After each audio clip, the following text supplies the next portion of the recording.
All right. With that said, it being slightly after 7 on Wednesday, November 10th of 2021, we are going to begin our meeting for the Committee on Ordinance and Rules. As we are doing this via Zoom, all votes will be by roll call. If anyone would like to speak, it's obviously not a highly attended meeting. Feel free to wave or to use the raise hand function. Clerk Semino is not with us currently, so I will begin the roll call. Councilor Shasha? Here. Councilor Flaherty? Here. The chair is here, and Councilor Mackin will not be joining us this evening. Moving into our agenda, approval of minutes. We have no minutes at this juncture to approve. So going on to old business, we have 2034, Councilor O'Brien, 8.800, single-use plastic bag reduction bylaw. On this agenda item, we had a brief, we're just kind of going to give a brief update. At our last ONR meeting, which is the night was before our last full council meeting, we had met up in the Johnson Chambers. At that juncture, Clerk Semino had sent out letters signed by myself to our legislative delegation, which included Representative Cusack, Senators Keenan, and Senator Timilty. Prior to that meeting, I think that afternoon, Senator Keenan's office had sent over some correspondence in terms of where the plastic bag stands up on Beacon Hill in terms of a statewide ban. I know that after that meeting, Clerk Semino was going to distribute that to you folks. Councilors, have you received that information from Clerk Semino? Yes. Okay. At this juncture, I spoke with Clerk Semino prior to the meeting. Representative Cusack's office and Senator Timilty's office have not provided anything additional. So I will be looking to schedule this. Whether or not we receive anything from them, I think we can work off of what Senator Keenan delivered to at a future ONR meeting. But from tonight's perspective, it was just a quick update. Moving on to new business, we have 21054 Planning Board ZBA zoning bylaw text amendment or taking up any action related thereto. First, I would turn if anyone from the mayor's office would like to speak on this. Thank you very much, Chairman Ringus. We do have with us this evening from Planning and Community Development, Melissa Santucci-Razzi, as well as Connor Murphy. And with your permission, I will turn this item right over to Director Santucci-Razzi. Thank you, Solicitor Tubb. Ms. Razzi. Thank you so much. Pleasure to be here this evening. I prepared a planning board report that was forwarded today, including some motions for both the subcommittee and the full council. I'd like to do a little bit of history on this particular article. Some of you may be familiar with the process, some of you may not. Been working for the town now for about 17 years, 18 years, and one of my previous duties was doing the zoning board recommendations. And the process that we had in place at that time, I would describe as very fragmented. It was a process that included 3 different departments. The building department that was responsible for taking in the application and posting the legal notice. At that point, they transmitted it to the planning staff, at which time we wrote a staff recommendation in a report that was provided to the planning board. Then at the planning board meeting, the petitioners would appear. They would talk about their proposals. The planning board would ask questions, and then they would make a recommendation. Those recommendations were then forwarded on to the Zoning Board of Appeals from the planning staff. And at that time, the Zoning Board of Appeals would conduct the formal hearing with obviously the applicant there. Abutters obviously noticed for that particular portion of the process in public hearing. And once the Zoning Board of Appeals concluded their public hearing, the staff report was given to our solicitor's office at that time. Actually was even Copeland and Page before we had in-house counsel, and they would take the staff report and formulate that into a decision. So we essentially had, 4 to 5 people working on a particular application, and everyone completing a very small part of the process. Once Mayor Sullivan was elected and we changed our form of government, we had a new planning board, and we were sort of going through this same process. and the planning board meeting once a month. This could take anywhere from an hour to an hour and a half. At the beginning of the meeting, no abutters, again, noticed of this particular portion. And we continued on this path for a few years. And then the planning board decided that they weren't going to have the applicants there when the zoning planner was hired. That was a new position in planning and community development in 2015. And at that point, it was a more uniform process where the applications and the person dealing from start to finish was a member of a single department, including all the administrative tasks, as well as the advertising, the noticing, the writing of the report, going to the Zoning Board of Appeals meetings, which Mr. Murphy does currently, and then also writing the decision and seeing the process, the construction process through, and now also a closeout process, getting an as-built plan.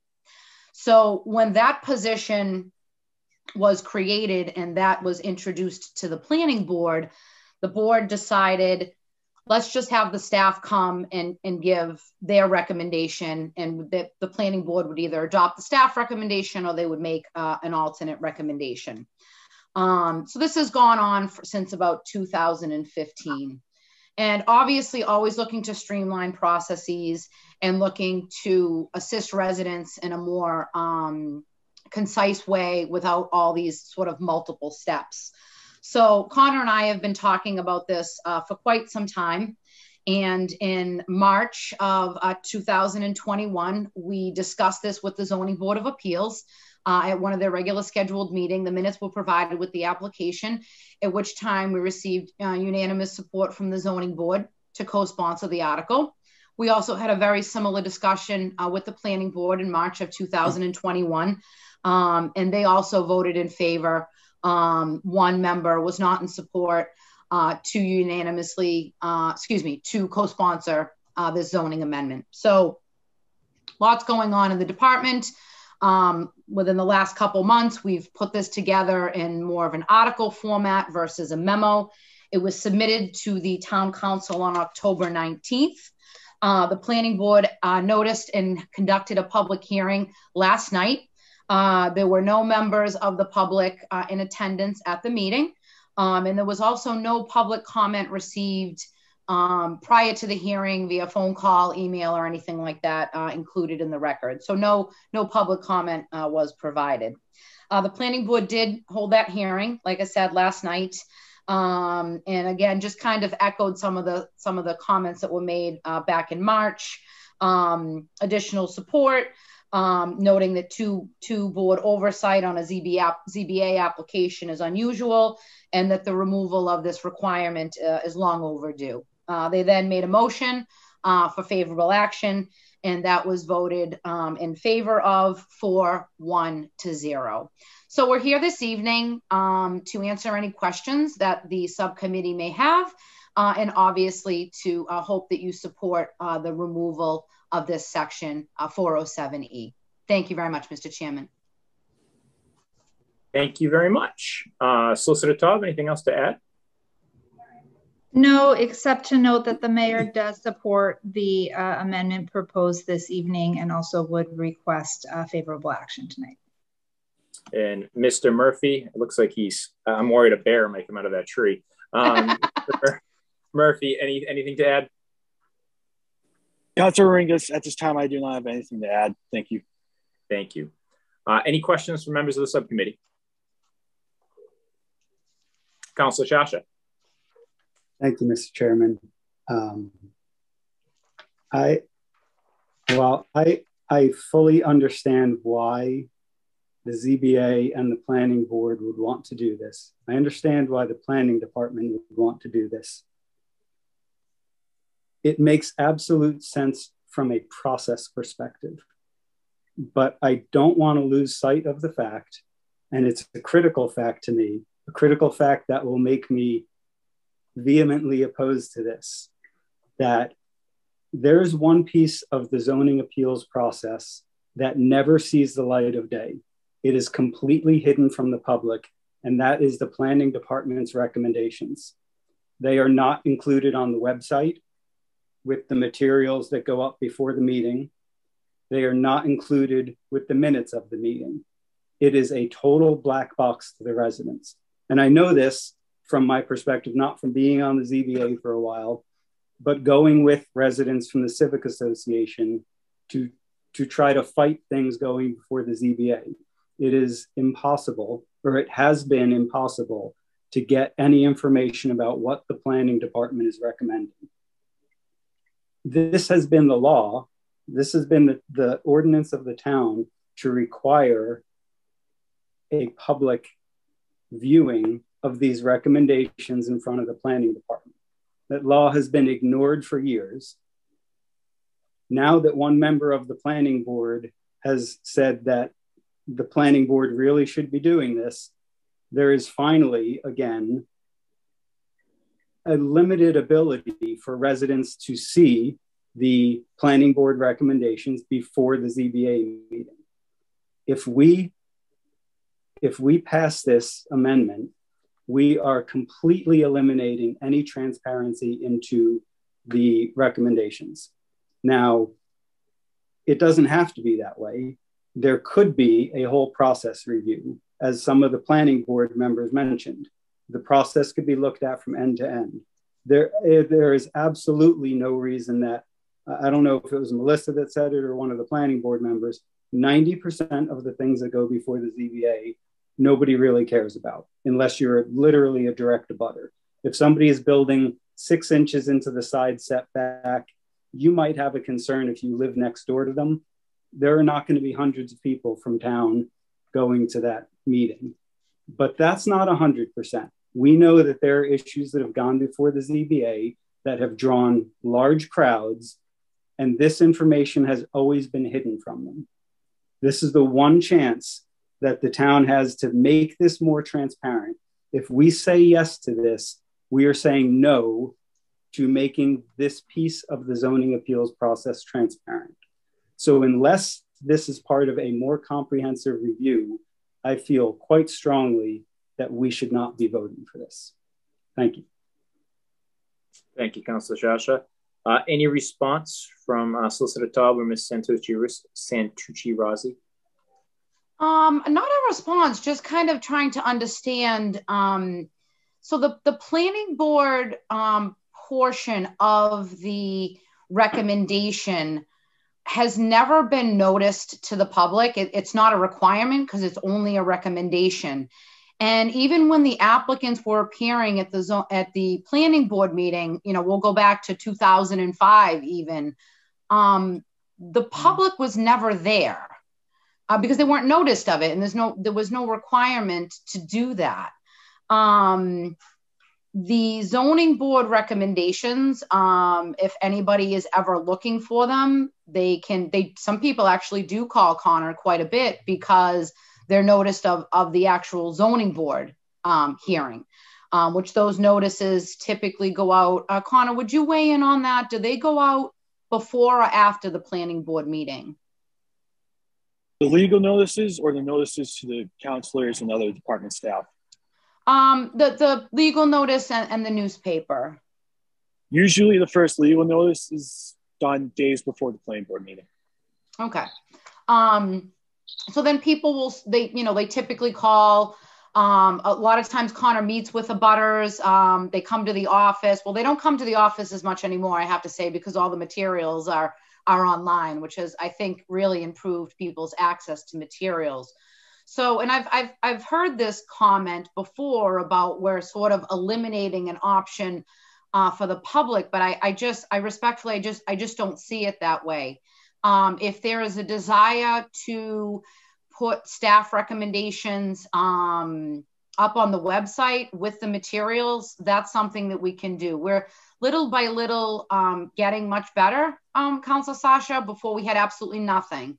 And I say that in this last year, we've really come a long way as far as making materials available to people, whether they want to access it at home on their own time, whether they can't get to town hall. I mean, who can get to town hall between 8:30 and 4:30 to view the materials. So I would be very open to any suggestions to try to make those available. Again, anybody can call us anytime. Connor shoots an email. Connor tells them about the plans, answers any questions.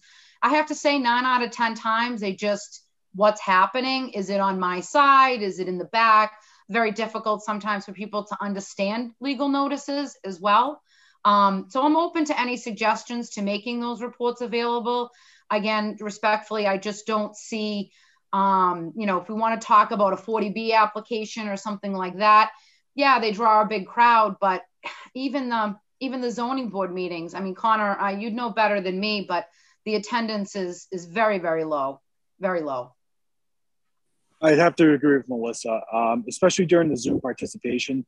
Chairman Carl would sit there and say, do I have anyone from the public looking to speak? At most times, it's either a reporter or another staff member who's on the attendee side. So some cases where it's very controversial, we'll see public come out. But most cases where it's single family dwellings and things of that nature, we very rarely see abutters. Councilor Shash, any response? I do. So, I don't disagree with what you're saying. 90 to 95%, like I said, people don't care about, but that last remaining bit are critical to neighborhoods. These are the kind of things, I won't say any specific ones here tonight, but we all kind of know what some of them are. You've seen them. Some of us have been there for them when whole neighborhoods come out to say no to something. And again,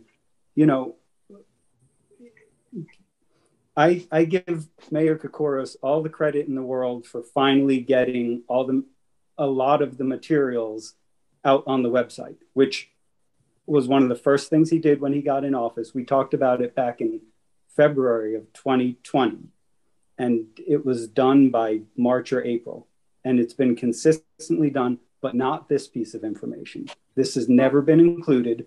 And, what I would say is, again, going back to what the planning board member said, look at the process from start to finish. If that is included, that's great. Maybe we can get rid of this. But until it is, we shouldn't be talking about getting rid of this. Because as it stands, this is the only way that there is some little piece of transparency into this process.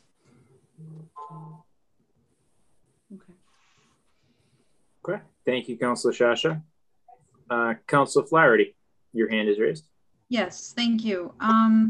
So as I understand it, what we would be doing is taking out the requirement that the planning board would have to write a report with recommendations on a matter before the ZBA could take final action on a request for a variance or something about non-conforming use. Is that right? Correct. It's the planning board actually doesn't write it. Connor writes it, and then they say, we agree with the staff or we don't. And then Connor, there's essentially a staff report, and then there's a planning board recommendation. And the recommendation is either in favor or opposed, and sometimes with a caveat. Okay. And then now the ZBA will be permitted. How will they know what the staff recommendation is? It's a separate recommendation, Councilor Flaherty. It's instead of Connor, and it's interesting because when when we are at the planning board, Connor doesn't even have the full write-up because that hasn't been completed. He's still talking to the applicant, going through the plans in detail. I mean, the review is very thorough, I have to say. So all the planning board, Connor does kind of a cursory review, and all the planning board is getting is, deck 10 by 12, 3 feet from the rear lot line, favorable recommendation or unfavorable recommendation. It's really it's like 3 little paragraphs. So if there was 3 cases, there'd be 3 little paragraphs on a piece of paper. And then he continues to perfect the staff report, which includes an analysis. It includes what's being sought. It includes proposed conditions if the zoning board is going to approve that particular application. And in that staff report, it also says the planning board recommendation and what they voted. So there's a staff recommendation, a planning board recommendation, and that is both given to the Zoning Board of Appeals. They meet on Monday night. Connor does a packet for them the Friday before, and those are distributed. They get it via email, and we also distribute hard copies. Some of the board members like to have the plans in hard copies, so we drop the packets off at their houses. So all of that would still happen, except the little 3 paragraphs in the planning board saying favorable or unfavorable. And I have to say that, you know, I would say 90 to 95% of the time they adopt the staff recommendation. I would even say more like 99 to 98% of the time they adopt the staff recommendation. Okay, so the ZBA will still get the staff recommendation. Oh, yes. Yep. It's a full report, several pages detailing plans included, plan deficiencies are noted. And Connor often makes recommendations and suggestions on how to improve what's being proposed, whether it's reducing it, whether it's shifting it, whether it's screening, those types of suggestions. Okay, and so if a member of the public wanted to know what the staff recommendation was, let's say it was on a particularly controversial item or something that was felt to have a large impact on the community rather than just affecting abutters, yeah, how would the resident get access to what staff recommendations are? Right now they call and typically it's the notice to butters. They'll get the notice, they'll call and say, I got a notice, what's this about? And then there's dialogue, and depending on the level of dialogue, Connor will send them the staff recommendation and then direct them to the site plan, the website to look at the plans and application. So a member of the public can contact the office and get this information if they wish. Yes, any matter that's within our purview that isn't work product is made available to the public. Yep. Okay, that's all. Melissa, can I just ask you a question? So if somebody were to request a copy, if somebody did a public records request for a copy of the file, would they get the staff report with the copy of the file? Yes. Yep. Everything goes into the file. Yep. Yep. It starts with the application. Then you see, I mean, there's even, you know, if there's a problem with the application and Connor is trying to work through something and improve it before he goes to print, you know, sometimes there's revised plans, sometimes additional information is submitted. Most recently, there was a couple situations where the landscaping plan wasn't provided. So there's different situations and different applications. Obviously, they're looking at everything from decks to, you know, large residential buildings, which those projects, and, you know, that was in the commentary from both of the boards, those bigger projects are coming to the planning board for either site plan review or a special permit. So the planning board is seeing them under their jurisdictions separately. Thank you. Anything further, Councilor Sciascia? Thank you, Mr. Chairman. So keep in mind that what I'm about to say is really regarding the time before you were the head of the planning department, Melissa. But in the past, when residents have asked for the planning board recommendation, almost every time they were told it's not ready yet. And it wasn't ever made available. And it's never posted in the minutes. I think that this could easily be accomplished by a change in process. Let's take this for example. The planning department would have to have the recommendations to the planning board in time for their meeting. The planning board would not make a recommendation or review anything, but they would have the information, and any single member of the planning board could raise it to the board and have them discuss it and make a recommendation.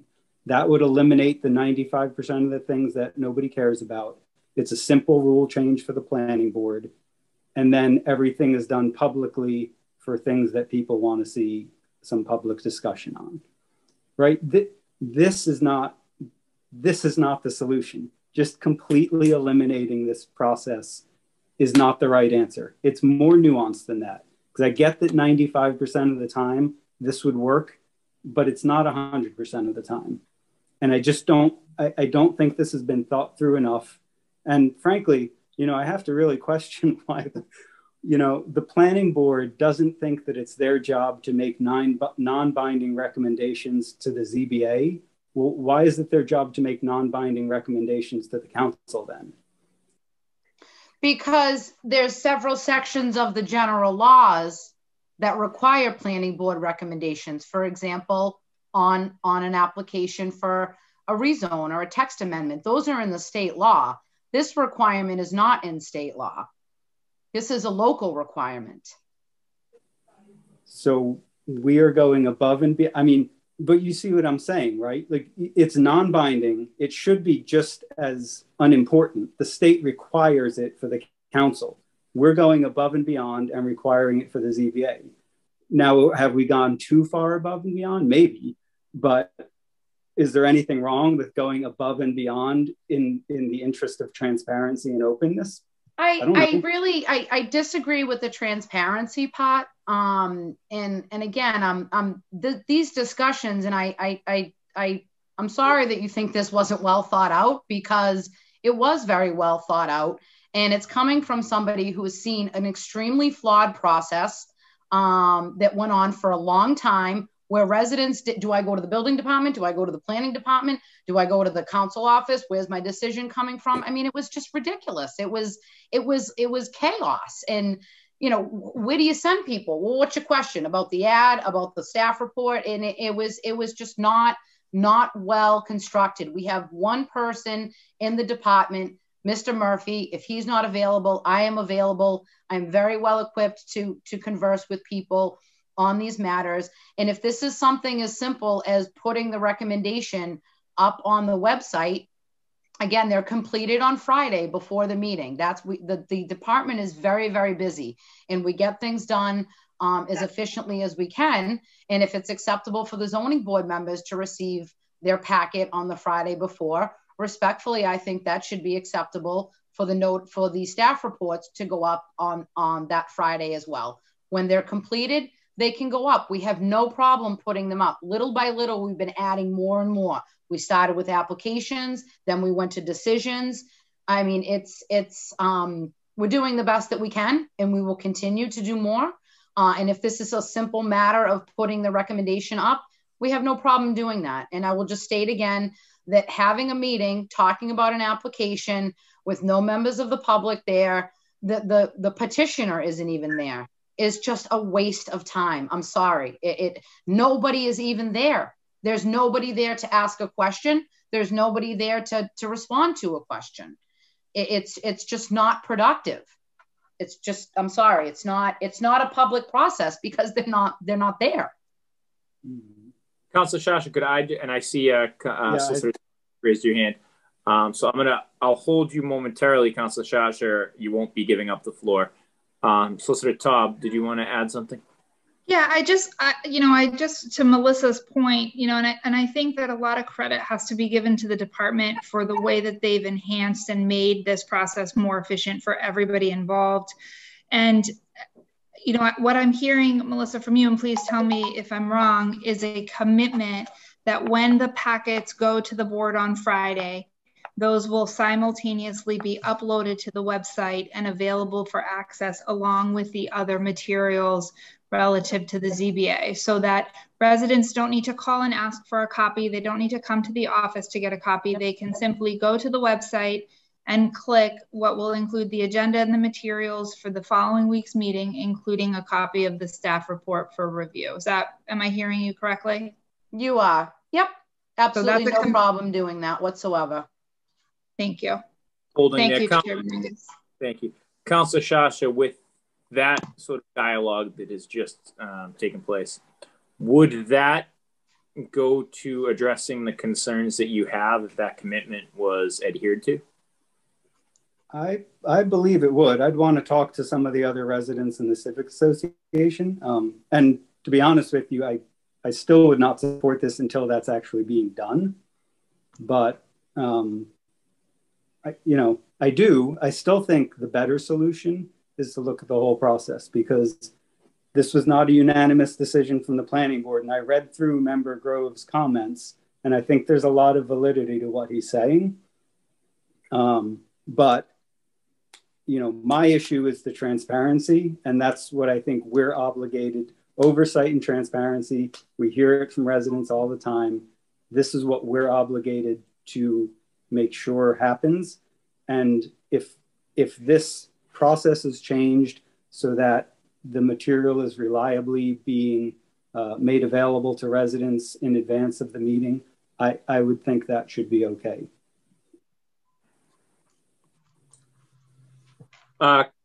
Mr. Murphy, your hand is raised.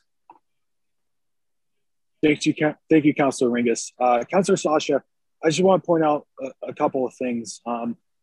I do in part agree with what you are saying, but I would like to note that in certain terms in regards to the Zoning Board of Appeals applications, I've been fairly conservative in regards to recommendations. Anything that really pushes the envelope, you know, in terms of variances and things of that nature, it's usually a denial. In certain cases, applicants don't even meet the criteria for a variance. So professionally, we automatically recommend denial the moment you don't meet those hardships. So that's part of the, you know, basis of a recommendation. It's really a professional recommendation made to the board. And I want to say probably 3 times out of 10, the board has sat there and said, Mr. Murphy, we do not agree with you. We're going to vote this way. So they have gone against my staff recommendation a couple of times. And I would like to note that these are Braintree residents voting on applications submitted mostly by Braintree residents themselves. That's all I have to add at this time, Councilor Ringus. Thank you. Couple questions. And I think it could go to Ms. Santucci-Razzi. There was obviously one negative vote last night from the planning board. That being, I believe, Mr. Grove. And I know Councilor Sasha sort of slightly touched on his comments. There may be people listening at home who don't have access to that right now. Could you sort of give us a quick summary of what Mr. Grove's objections to it were? Mr. Grove last night, I'm just reading from my notes, Councilor Ringus, opposed to this, another board adds protections. He's in his letter that he had submitted, which was in with the application, and also in the minutes, he thinks we're taking something away from the public, and I'm having a very difficult time understanding that because they were never at the hearings. And again, I'm going back, you know, almost 20 years now that notice was never there. So they're not there. So they're really not, it's not like they were participating and were saying, hey, you can't come here anymore. And that was the main, and he made some comments last night that the planning board is residents and they should be making the recommendation. And Connor kind of just echoed that now. Well, the Zoning Board of Appeals are residents as well, and they're very equipped to make these decisions. And it's the Zoning Board of Appeals. I mean, they've even said it at some of their meetings. They just don't. They're the decision-making body, and they just the planning board recommendation is not overly important to them. And I don't think any of them would disagree with what I said. They very heavily weigh on the staff because it's a very analytical report that's, multiple pages of all kinds of data that I believe they use in their decision making. And one of the board members last night, not to get too off subject, but he even had picked up on some of the comments from Michael Ford, who used to be a member of the planning board and is now a member of the Zoning Board of Appeals. And his commentary was the planning board's got enough to deal with. Let the planning board deal with what they need to deal with. And we will, oversee these applications, the findings and the variances. So again, my intent is not to take anything away from the public. And again, I'll just state that I've been continually trying to improve their access to the materials and understanding that that's important to them. I believe that residents that have knowledge have power. Them knowing sort of what the parameters are and what's going to be discussed at a meeting in advance gives them an advantage instead of showing up, what's going on, what are they talking about? It's confusing in hearings, the language, the discussion, sometimes they can't hear well, depending on the location. And again, I just go back to the point, I'd be, more than willing to include those on the website if that's something that will cure this transparency concern of Council Sasha. Thank you very much for that description. I'm going to go first to Councilor Sasha. You've been recognized twice. So I'm going to go first to Councilor Flaherty. Anything further? Any further questions or commentary, Councilor Flaherty? Nope. Councilor Sasha, any further questions or commentary? No, thank you, Mr. Chairman. So I think that's the last piece. Again, I think there's a commitment here to get these documents or plans up on the website. Solicitor Taub could correct me if I'm wrong. I don't believe that we could amend it to make that caveat because the planning board has pushed it forward as such. So I don't think we can add anything to it at this juncture. We'd have to vote the way it is. Is that correct, Solicitor Taub? That's correct. And frankly, Chairman Ringus, I'm not sure that would be appropriate in the bylaw. I think you have a commitment from Director Santucci-Razzi and Mr. Murphy, who I'm going to take a wild guess to presume he's the one that's going to do the posting, as well as myself on behalf of the mayor. And Louise, of course, on behalf of the mayor's office, that those materials will effective immediately get posted to the website when they are shared with the ZBA members. Thank you. And I think I will hold you to that commitment. I don't want to see, and I think we've seen residents in our two most recent elections come pretty forward that they want to see more and more transparency, not less. There is obviously making things smoother is something we can always try to effectuate. But again, as Councilor Sasha has noted, we don't want to see any transparency disappearing, and we want it to continue to be enhanced. And I think he correctly noted that with Mayor Kokoros coming in, even through the beginning of the pandemic, which was in March of 2020. Throughout that time period, we continued to ensure that things were worked on and added to the website. And I think there has been more and more additions there. And items across the board or across the spectrum are much more accessible for residents from the comfort of their own home, if you will. So this is something I do think has some merit to it. With that said, there is only three of us. Councilor Sasha for we'll say a fourth then. Thank you, Mr. Chairman. The irony is not lost on me that at last night's planning board meeting, the planning board decided not to take up the inclusionary housing amendment, which has been in the works for 1.5 years now, because they didn't want to rush anything and they wanted to take it slow. So here, we're talking about a process, we're talking about an ordinance that has been in place for years. There is no urgency to doing this right now. If the process is going to change so that we're going to start being more transparent with that information, why on earth would we be voting on this tonight? I would like this to be tabled, and then I would like to see some more transparency in action. And there's nothing in the world that says that this needs to be voted into law tonight or this month at all. Thank you. Solicitor Taub or Ms. Razzi, would you like to follow up with that on what the need is to do it now as opposed to wait? I would just note that the planning board discussed this in March. It was an agenda item. The agenda was duly posted. No members of the public provided any commentary. Nobody attended that meeting. It was also done at the Zoning Board of Appeals. So two public meetings, both in March. And again, we haven't received any. There's only been one person, and that is Member Grove of the Planning Board that is in opposition to this. If there's others, they have not reached out to me. In my discussions with the building department, they're like, you're finally cleaning this up. It makes so much more sense. And again, I would respectfully request that Councilor Sasha, you take my word that I'm going to put these reports up.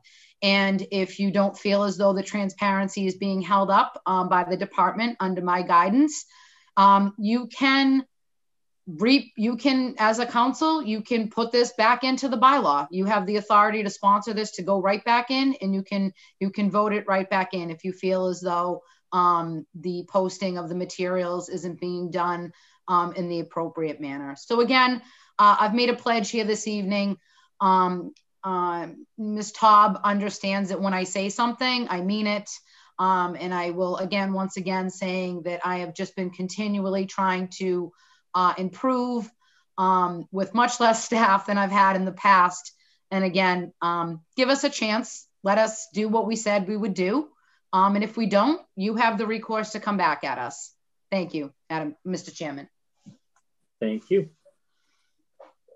Councilor Sasha, anything to add or respond? Yeah, I will just say one last thing that Melissa, it's not a matter of trust. It's not that I don't think you're going to do it. It's just that our obligation is to the residents. And I don't think it's fair to the residents to say, just trust the town government because they've never done you wrong before when it comes to transparency. I think we just need, I think we owe it to the residents to just get that process in place first, and then we can pass this. So it's nothing, it's not because I don't trust you, but I'm still not going to be supporting this while the process is the way it is. Thank you. All right. With that said, there is a motion that has been presented moved forward after the planning board's vote last night. And particularly that motion reads that the Ordinance and Rules Subcommittee votes at the request of the Planning Board and Zoning Board of Appeals to support amending the Braintree Bylaw Chapter 135-407E, which states, the Zoning Board of Appeal permit granting authority shall not take final action on a request for a variance or on a request for action on a non-conforming use until the Planning Board has submitted to the Zoning Board of Appeal permit granting authority in writing a report with recommendations on the matter or until the expiration of 30 days from the date to the Planning Board by removing the section in its entirety. The zoning bylaw text amend petition has been recommended favorably by the Planning Board in its report to the Town Council dated November 9th of 2021. Obviously, there's going to be there could be a negative report to the council or a positive report to the council. Do I have a member that will make that motion? I'll make the motion. Okay, I have a motion from Councilor Flaherty as to the motion that's just run into the record. Councilor Sasha, for purposes of a vote, could I have a second? Yes, second. I have a motion from Councilor Flaherty, a second from Councilor Sasha. This will be a roll call vote. So all those in favor, Councilor Flaherty, your vote? Yes. Okay, I have one aye. Councilor Sasha? No. One no. The chair will vote aye. So that will be a 2-to-1 vote to move this forward to the full council. Obviously, with that said, there will be some time that passes before we get it to the council next week. So we can bring up some of these items again and have a further discussion in front of the Board of 9 in terms of this. But with that vote, this 21054 is the Planning Board ZBA zoning bylaw text amendment or any action related thereto will be a favorable recommendation to the full council with a 2-to-1 vote. Thank you to Solicitor Taub. Thank you to Mr. Murphy. Thank you to Ms. Santucci-Razzi for your time tonight. And also thank you for your commitment that you're going to follow through with some of Councilor Sasha's recommendations to ensure that these items are transparently placed upon the website. With that said, we would move to 03121, Councilor Mackin, Municipal Oversight Committee, or taking up any action relative thereto. Councilor Mackin unfortunately had a work engagement that took him away from us tonight, so he could not be here. With that said, I would ask if we could table that this item to another meeting. Do I have a motion to table? Motion to table item 03121. Thank you. Do I have a second? Second. On that motion to table to a further meeting of the Committee of Ordinance and Rules, Council Flaherty? Yes. Council Shasha? Yes. Chair votes aye as well. That is 3-0 to table this to a further meeting. With that said, that completes our agenda for the evening. Thank you to everyone for coming out and anyone who is watching from afar. Do I have a motion to adjourn? So moved. Attaboy. Second. We'll call that a motion from Council Flaherty, a second from Council Shasha. Again, roll call. Council Flaherty? Yes. Council Shasha? Yes. Chair votes aye as well. That is 3-0 to adjourn. Have a great evening, everyone. Good night, Thank you for your everybody. time this evening. Good night.